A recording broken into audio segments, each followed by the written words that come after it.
الرحمن الرحيم الحمد لله رب العالمين والصلاة والسلام على رسول الله وعلى آله وأصحابه ومن تابعهم بإحسان إلى يوم الدين وبعد. Değerli Müslümanlar, Allah'ın selamı, rahmeti, bereketi üzerinize olsun. Rabbim sizleri hak bilip ona tabi olanlardan, batıl bilip ondan uzak duran kullarından etsin. Evet değerli kardeşler, elhamdülillah bugün Ramazan'ın 12. gününü tamamladık. 13. gecesine dahil olduk. Hamdolsun Allah'a. Böyle koyursun burada.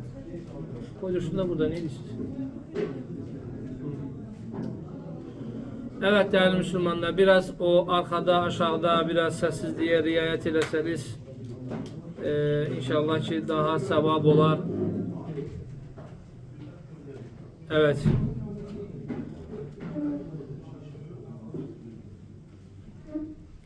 Bugün inşallah ki dünen kaldığımız yerden İmam Macurri'nin yani rivayet etmiş olduğu Peygamber Aleyhisselatü Vesselam'dan gelen hadisin inşallah açıklaması yani şerhini kendisi özü de vermişti. Ve inşallah ki hemen o hadisin üzerinde inşallah biraz durmamız lazım gelecek. Çünkü önemli bir meseledir Müslümanların bilmesi için. Ve bilirsiniz ki değerli Müslümanlar, bizler yani Resulullah sallallahu aleyhi ve sellemin selef salihinin sünnetine yani böyle diyeyim ki dönüş içerisindeyiz ve birçok zamanlar oldu ki kelamlarımızda yani ehl-i sünnet olmayan, selef salihin olmayan yani bidat ehlinin kelamlarına veyahut da kitaplarına veyahut da onların usullarına müeyyen meselelerde yol verdik. Ve bu sebepten de yani müeyyen olarak bazı meselelerde Kur'an sünnetten ayrılığa düştük. Allah bizleri tekrar Kur'an ve sünnete ve Allah Resulü'nün selef salihinin yani menhecine Rabbim bizleri yönlendirdi. Allah'a hamdolsun. Ve bu sebepten de selefin kitapları bizlere ilaçtır, bizlere dermandır. Bütün meselelerde, bütün ihtilaflarda biraz sonra da görecek ki bu hadisten de anlaşıldığına göre nedir? Resulullah sallallahu aleyhi ve sellem bizler için endişe etti ve o endişeden sonra o endişesini sahabe de derk etti ve Resulullah sallallahu aleyhi ve sellem hemen o endişede ne yapmamızı, ne etmemizi gerektiğini Allah Resulü bizlere söyledi.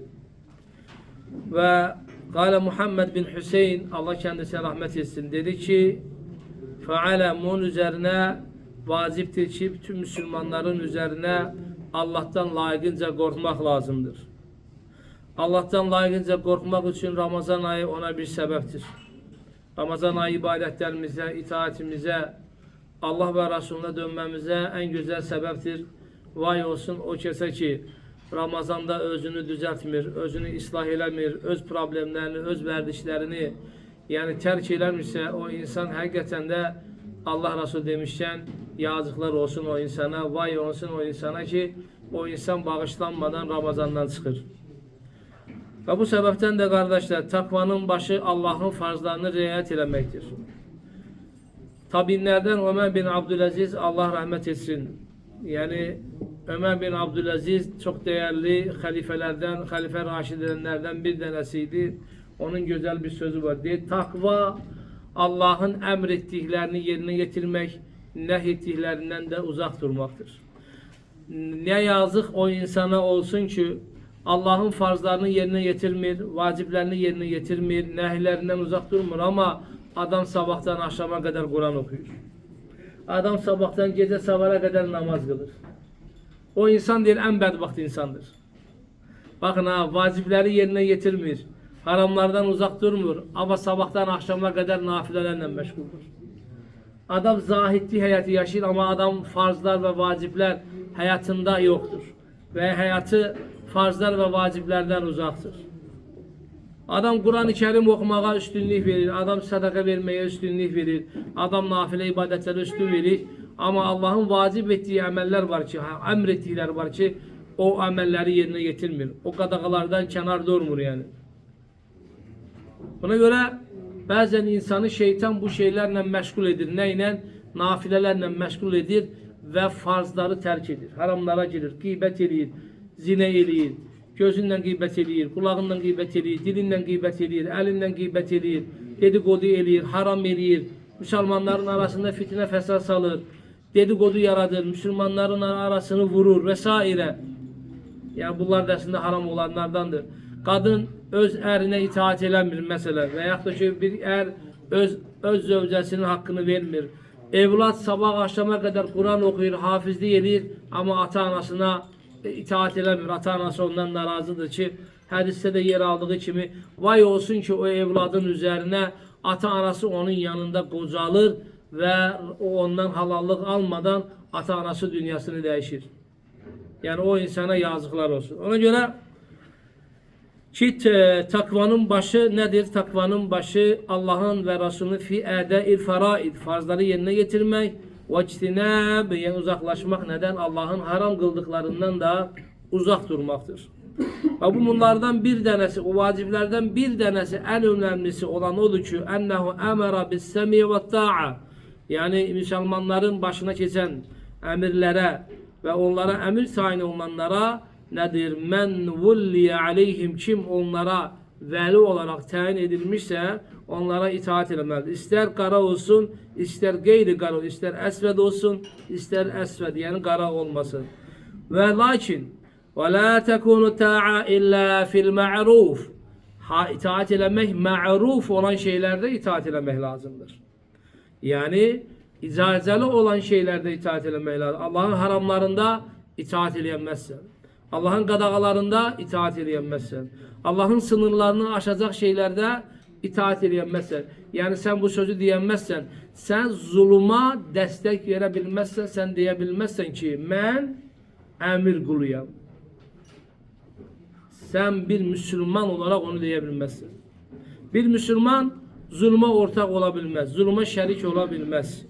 وَلَا تَرْكَنُوا اِلَى الَّذ۪ينَ ظَلَمُوا, zalimlere asla meyletmeyin. Evde, iş yerinde, dostlarının yanında, yoldaşlarının yanında, bu her bir sahaya aittir. Yani biz zalimlerden, zulümden veya Allah'ın hükmünden veya buna benzer olan meselelerden danışarken insanların ağlında özlerinin haricinde canlandırdıkları nedir? Sadece sultanlar, hakimler, krallar, halifeler veya cumhurbaşkanları insanların aklına gelir. Ama halbuki bir insan normal küçük cemaate de olabilir, evin içinde de olabilir, balaca cemaatlarda, dostlarda, şirkette, iş yerinde, her bir yerde bu zulüm meselesi mümkündür yani.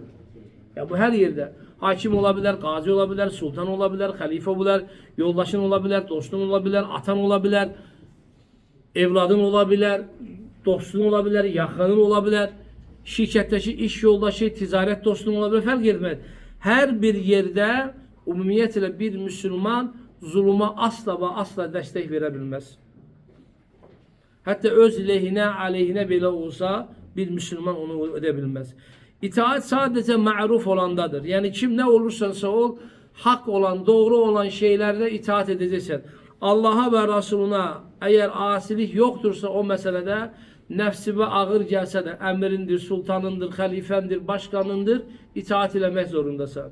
لِأَنَّهُ قَدْ, Allah Resulü neylemiştir? Onlara değil onlara öğretmiştir. Neyi? Birçok yerde Allah Resulü bu hadisi söylenmişti ki inne meta'atu fi ma'ruf.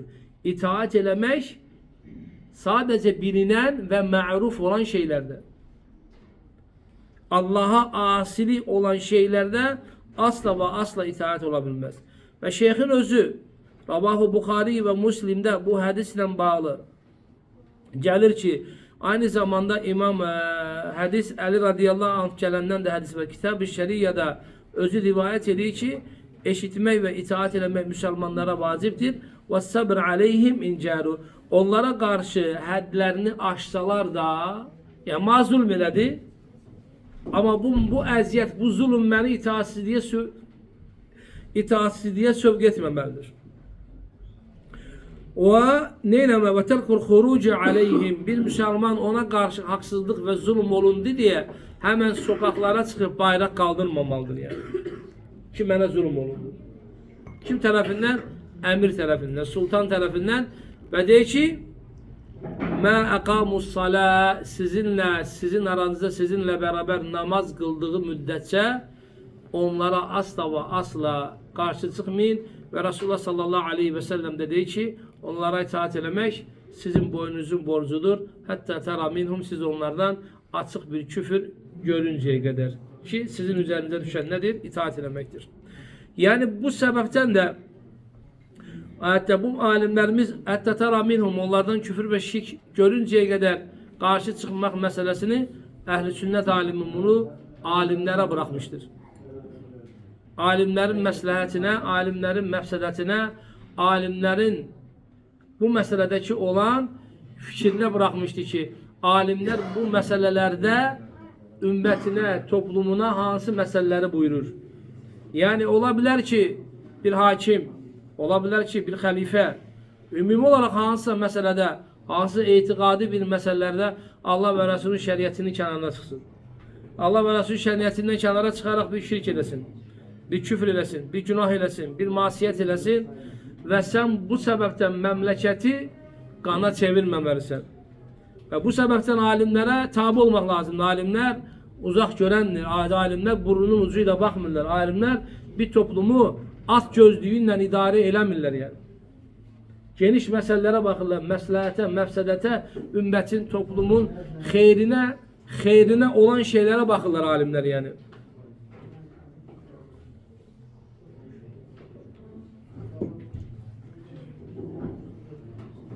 Arkada zikr eden kardeşler, faydalı sözleriniz varsa yazın, defterle gönderin bize. Biz sizin yerinize buradan söyleyeyim. Yani narahat olmayın yani. Hiç problem yoktu yani. Yine de değilim yani inşallah. Yani böyle eşitmedik. Yazın verin, buradan inşallah açıklayalım. Allah sizden razı olsun. Ve devam ederek şeyh diyor ki, ve kâle yine diyor ki, Müslümanlar Arap olsun, Arap olmasın, siyah olsun, acemi olsun, Türk olsun, Kürt olsun, Laz olsun, Çerez olsun, Çerkez olsun. Yani ne olursa olsun, yani Müslümanlar birlik ve beraberliği ırkçılık üzerine değil, Allah'a ve Resulüne eşidip itaat etme üzerine koruyup saklamaları lazımdır. Yani Müslüman bir topluluk özüne karşı bir Müslümanlardan əziyyət görünce fitneye kapılmamalıdır. Müslümanları qalyana getirməməlidir. Mesela bu Müslüman cəmiyyətin içərisində də ola bilər. Məsəl üçün necə ola bilər? Mən sizin indi belə deyim ki, iyiyə kötüdən bir hocanızam, bir müəlliminizam belə deyim ki.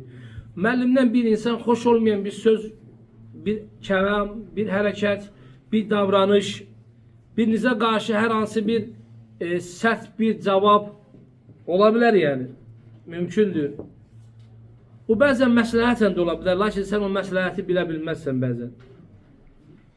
Və həmən sən bunu müəllimin, hocanın, elm adamının və ya arxasınca dedikodu eləmək sənə haramdır, olmaz yəni. Ümumiyyətlə, alimlərin arxasınca, elm adamlarının arxasınca dedikodu eləmək haramdır. Haram olmaqla bərabər onların ətləri çox zəhərlidir. Amandır ha, yerseniz ölersiniz yani. Bak dikkat edin. Alimlerin eti zehirlidir. Süfyan es-Sevri İbn-i Sirin deyir ki, alimlerin etini yemekten sakının. Çünkü onların eti zehirlidir. Normal bir müminin etini yeseniz ölü etidir. Yani müminin arkasında gıybet eləsən, ölü et yiyersen, leş et yiyersen. Harabdır o da, harap et yemiş olarsan. Ama alimlerin etini yesen, elm adamların, Allah ve Resulünün davamçılarının etini yeseniz, siz zehirli et yersiniz. O da sizi öldürer. Yani hayatınıza qəsd eləməyin. Yani özünüze intihar eləməyin. Yani özünüze dikkat edin bu meselelerde. Ve bu meselelerde sakın ha sakın hafife almayın yani. Deyirlər, güzel bir söz var. Deyir, emirlerin arkasından danışan ne olar? Canından olar, boynu gider. Alimleri araştıran arkadan ruhunu Allah'a teslim eder. Yani bedeni çürüyer, zehirlenir ve yavaş yavaş dünyadan köçer. Ve toplumun islahı ve ifsadı, bakın toplumun islahı ve ifsadı iki gruba bağlıdır. Yani toplumun islahı ve ifsadı iki topluma bağlıdır. O toplumun birisi kimlerdir? Alimler ve ikincisi ise emirlerdir. Yani o ikisine Müslümanlar davamlı olarak dikkat etmelidir. Onlar salih olarlarsa kardeş toplum da salih olacak.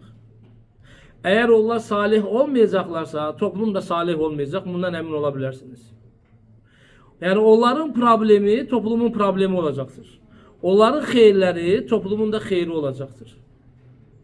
Yani bu %100 bilinen meselelerdir. Yani bunu hiçbir zaman Müslümanlar hayatlarında bu meseleleri unutmaması lazımdır. Yani bu sebepten de İslam alimleri bu meselelerde ne demişlerdir? Bu meselelerde dikkatli olmak lazımdır. Alimlerin, emirlerin, valilerin, üzerinizde sorumlu olan komutanların, büyük olsun, küçük olsun fark edemez.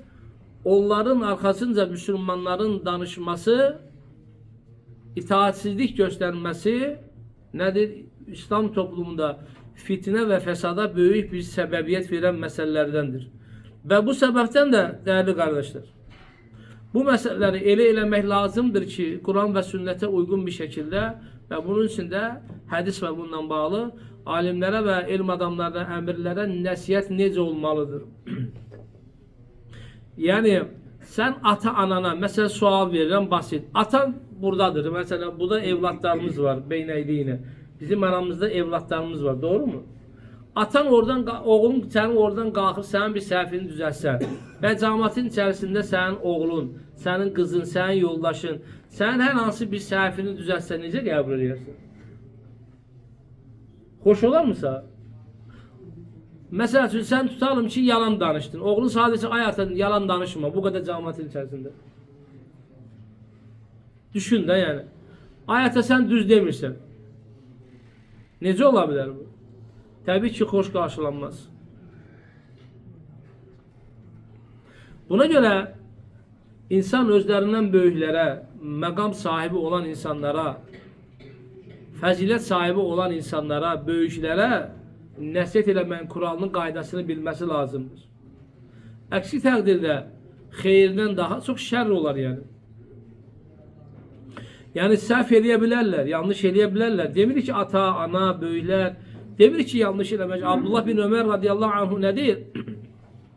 Deyir mən Əbubəkrin və Ömer radiyallahu anh məclisində Peyğəmbər sallallahu aleyhi və səlləm mümin bir ağaca bənzəyir dediği zamanda Allah Resulü soruştu. Heç kim bilmedi məndən başqa.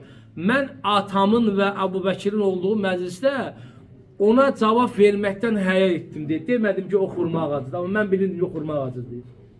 Amma atamı utandırmaq istəmədim. Əbubəkir radiyallahu anhunu, o fəzilət sahibini, o cənnətlə müjdələnmiş olan kişiləri mən o məclisdə utandırmaq istəmədim ki, hə buna bax, hə dinəni uşağı bilirsən, bilmirsən. Bizdə var o yersiz hərəkətlər bizdə var axı. Hə dinəni uşağı bilirsən, qoca adamsan, sən bilmirsən. Bəzən deyirlər axı bizə, qoca iki adamsan, saçlı saqqalın ağarı, hələ saçımızı uzatmışsan. Hə sən bilmirsən, dünən İslam'a gələnə bax, bilirsən bu hədisi bilmirsən. Mən bilirəm, sən bilmirsən. Mənim bundan xəbərim var, sənin bundan xəbərin yoxdur. Vallahi bəlkə xəbəri var, nə bilirsə, bəlkə məsləhətli cavab vermiş.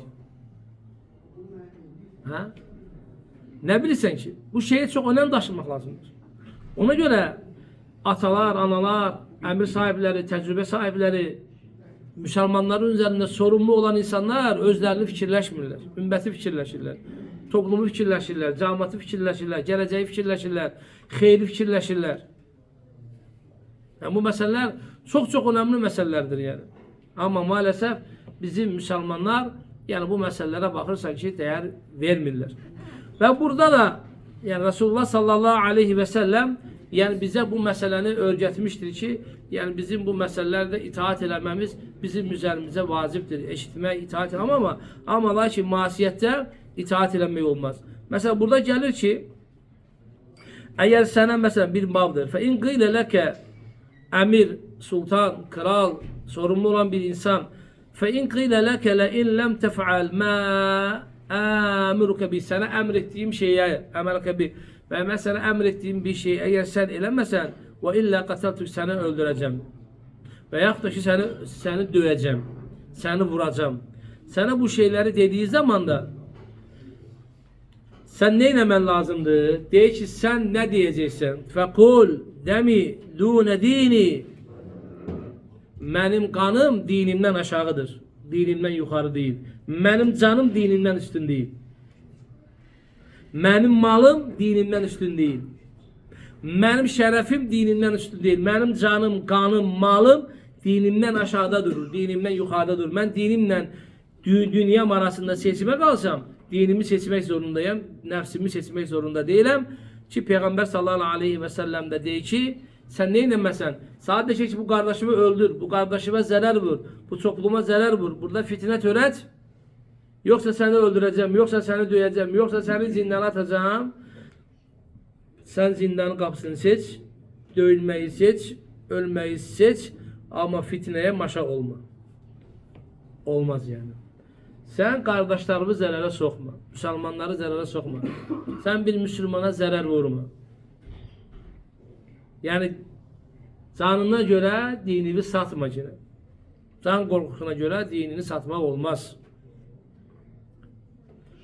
Çünki la ta'ata li məxluqin, bir məxluqa, Allaha asilik olan şeydə itaat olmaz. İnnəmə taat sadəcə bilinen və məruf olan şeylərdə nədir? İtaat olar. Və bu səbəbdən də Əhl-i Sünnətin inancında, əqidəsində olan nədir? İnsan günahkar olanda da əs-səma, yəni itaat olan, istəyir günahkar olsun, istəyir olmasın. Sən əmirlərə itaat etdiğin zaman sənin əmirlərin, komutanların, başının üstündə olanların sən günahkar və salih axtarma ki, yox da bu adam, mən bu əmrə itaat eləmirəm. Niyə? Bu adam günahkardır. Nə günahı var? Şirki mi var? Yox. O zaman sənə dəxli yoxdur ki, onun günahına sana nə dəxli var ki? Əgər onun şirki yoxsa, onunsa heç bir dəxli yoxdur. İnterneti olan varsa,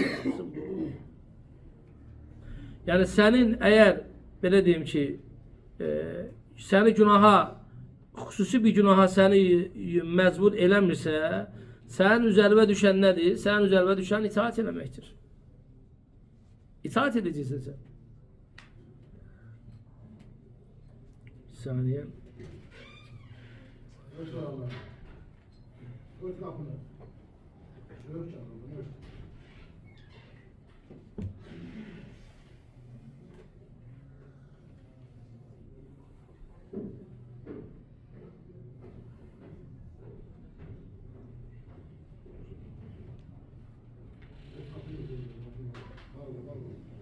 Evet.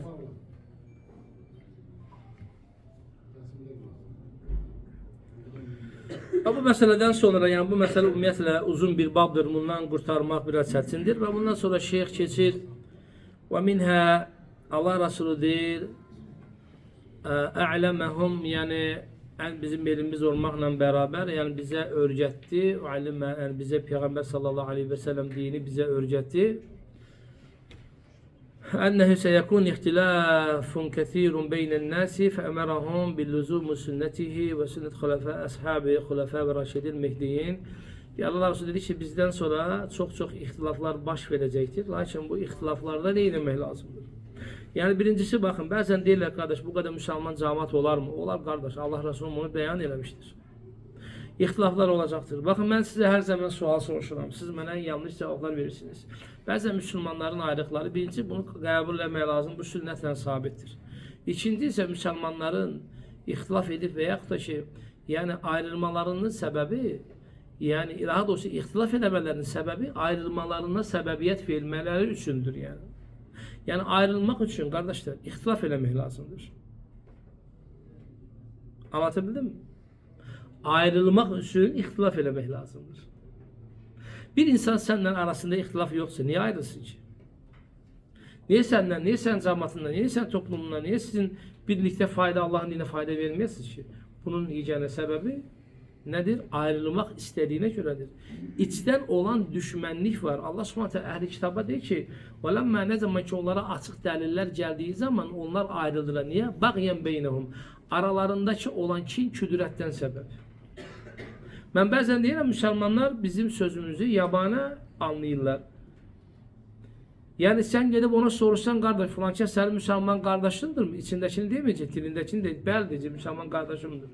Bəs yaxşı olma, senin Müslüman kardeşinle birlikte, beraberlikte kardeş olmana, omuz omuza durmana, çiğine durmana, birlikte ibadet eləmene, namaz kılmana mali olan şey nedir? Nedir mani olan şey? Ne bileyim eyvallah. Ne bileyim eyvallah. Bu kadar. Ama ben diyeyim, içte olan kin. İçteki olan diye bir müftet cevabını alamadıkları meseleler.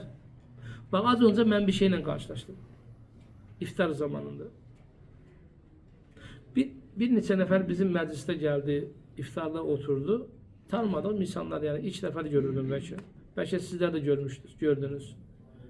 Yer verdik. Elhamdülillah. Baktım mesela rahattılar. Tecrübe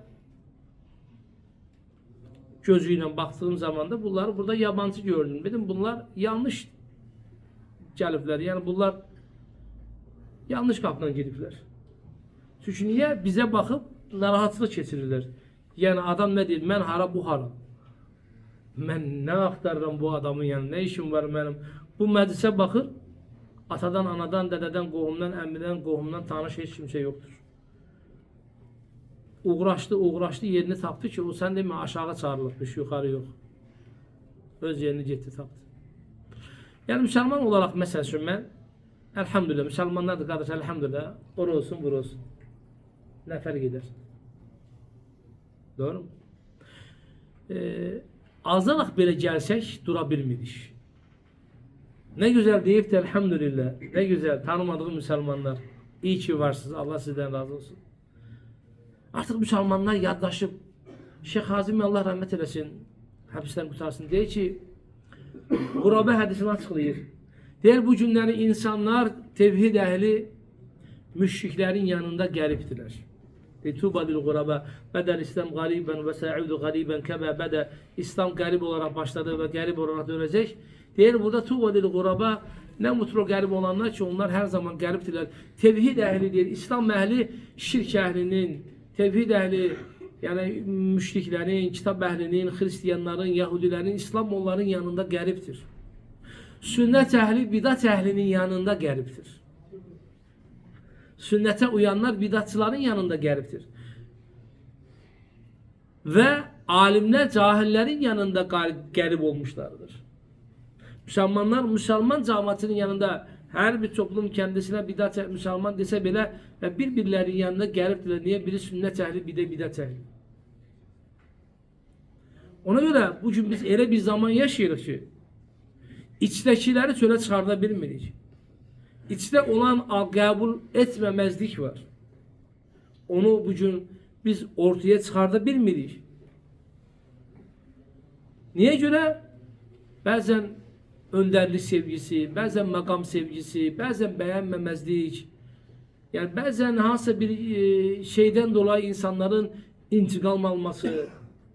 Siz ele fikirleşmeyin kardeşler, Müslümanlar. İntikam hırsı var ha, intikam hırsı, kısas hırsı, teşebbürü hırsı. Bunlar gizlinde olan şeylerdir. Bunlar memleket yığıp memleket kurur bu hisler. Yani bu hisler bir toplumu viran koyar. O kadınların o intikamı var, kadınların kıskançlığı var, bir memleketi paramparça eden kadınların kıskançlığı var. Allah korusun. O kişilerde de o kadın kıskançlığı kişilere keserse memleketi paramparça eder. Sen bakma cilen onun takvasına, sen bakma cilen onun hansı tarafta ibadetlerine bakma cilen.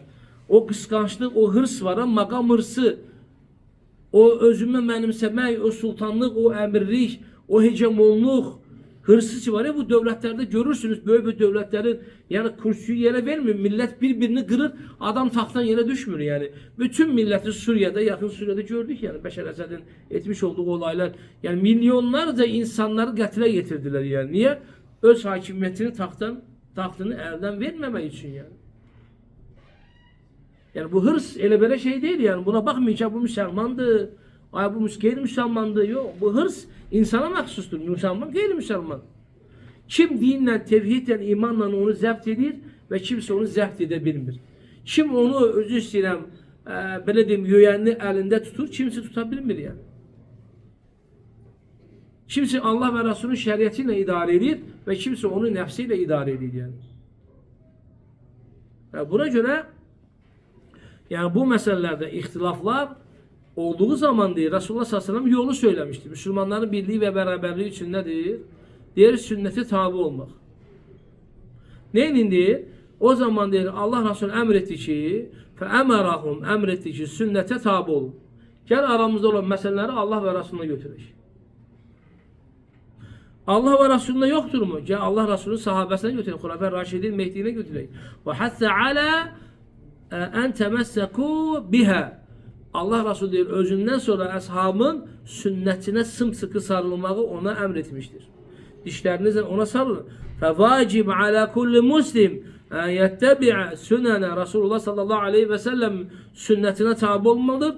Ve bir şeyi ve la ya'melu eşya'a illa bi sünneti. Bir amel elemeler doğru değil. Yalnız o sünnete uymalıdır. Ve Hulefâ Raşidine, Ebu Bakır'a, Umar'a, Osman'a, Ali'ye ve bakiye başka sahabelerin sünnetine uymalısan sen. Ve onu aktarıp takmazsan وَكَدَا لَا يَخْرُجُ عَنْ قَوْلُ sahabeti onun sahabelerin sözünden sen kenara çıkmamalısın. Allah Resulü sünnetinde yoksa onlarda muhakkak ki vardır. Mümkün değil ki yani onlarda olmasın yani o mümkün değildir. Yani bunun için Müslüman İbn Kayyim rahmetullah elam muvakinde değil ki Resulullah sallallahu aleyhi ve sellem der öz sünneti sahabenin sünnetini öz sünnetine yakın tutmuştur ki ya mende ya sahabemin sünnetine bakın. Hulefâ Raşidin sünnetine bakın. Ve emara bi ittiba'iha kema emara bi ittiba'i sünnetihi. Sünnetine tabi olmağı emrettiği gibi Hulefâ Raşidin de sünnetine tabi olmağı Allah Resulü diye emretmiştir. Ondan ağzı dişlerinizle yapışmağı da diye Allah Resulü emretmiştir. Ve önümüzde ne olursa olsun Allah ve Resulün önüne hiçbir söz ve sahabenin sözünün üzerine hiçbir söz koymamamız lazım ve onlara dini meselelerde tamamen tabi olmamız lazımdır. Ve bir insanın üzerine düşen değil ve fi zemmil kelamda ki İmam Evzai'den getirir ki Müslümanların üzerine Resulullah sallallahu aleyhi ve sellem'den bir şey gelip onlara çattığı zaman ona tabi olma lazımdır.